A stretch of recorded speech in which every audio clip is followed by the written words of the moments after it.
Congressman Rick Larsen. We're trying Facebook Live again one more time. It was so windy down in Seattle. I guess half of it got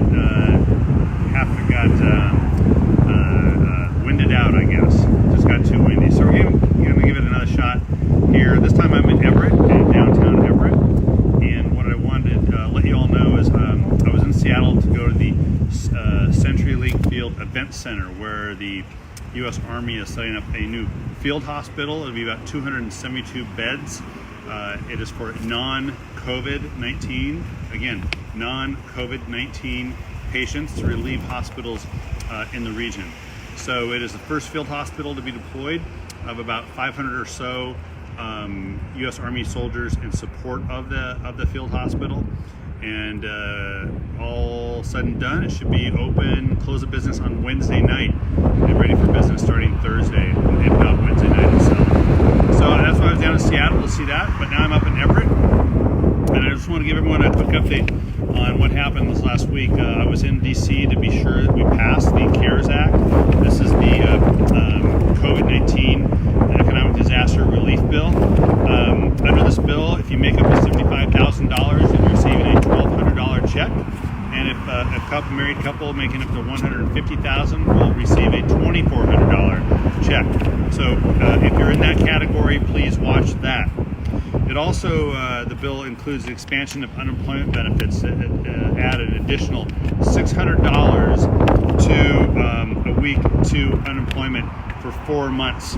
So that's an additional amount of money for people who are unemployed. In addition to that, and to answer one of the questions we got from for this Facebook Live, if you're self-employed or an independent contractor, there's a special pandemic unemployment assistance which applies to the self-employed and to independent contractors.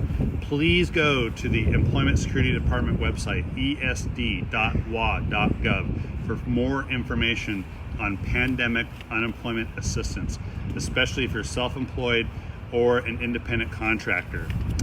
The package also includes $350 billion for loans to small businesses through the SBA, $10 billion for emergency grants of up to $10,000 a grant for small businesses, and $17 billion to cover 6 months of payments for small businesses with existing SBA loans.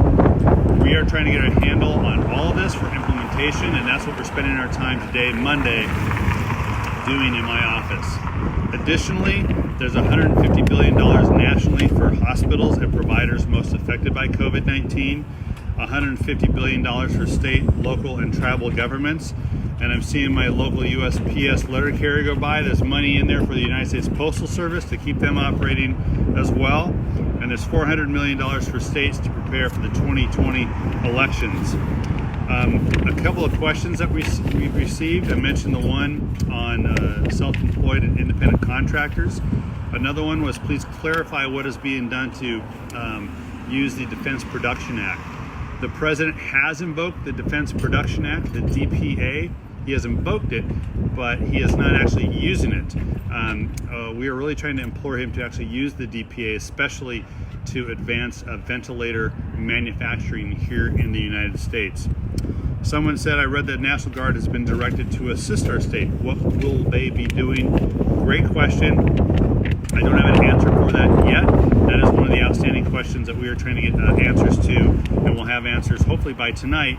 And tonight I'm doing a 5:30 call with Snohomish County Dems and a 7 p.m. call with Whatcom Dems. And if you want to get on that call, you can contact Jack in my office. He's at jack@ricklarsen.org. And hopefully I'll have a National Guard answer by then. And then I've heard there's unemployment for laid off workers. What about people who are on unemployment before COVID-19?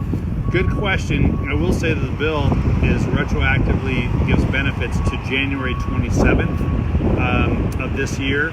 So if you fall into that category, COVID-19 in our state and first in the country was found in a person on January 21st, but you really should be checking with the Employment Security Department at esd.wa.gov for information on unemployment. And finally, what is taking so long to get testing? The focus on testing has been testing for at hospitals, at healthcare providers, for where people are more likely than not, according to epidemiological data, are more likely than not to have COVID-19. So that's what the focus has been on testing. In our state, we're up over 65,000 tests already provided in our state. We've got about a 7.5% positive rate right now. Certainly, we want to test more, and if we can implement this point of care testing with a quick turnaround on results, that will drop the positive number, because as we get more testing done, we're obviously going to be more likely to get a lot more negatives. But we're trying to make sure high risk folks are tested first, then moving on as we have more tests available. And believe me, between PPE and testing, those are the top two issues that I and the rest of the Washington State delegation are bird dogging on your behalf. And so we'll continue to try to get that answer. I'll wrap it up there. Again, tonight, 5:30 p.m. call with Snohomish County Democrats, 7 p.m. with Whatcom County Democrats. Call Jack or email jack@ricklarsen.org if you want to try to be involved in that call for tonight. We're working hard to get as many answers as we can. And this is my second Facebook Live today, because the other one, we dealt with a lot of wind. I have no idea how this one's going to sound as well. We are learning from technology. We're learning in technology, and every once in a while, Mother Nature decides that she wants to do something else with it. So keep in touch, stay patient, stay safe, stay healthy, and stay home if you can. Thanks a lot. Bye.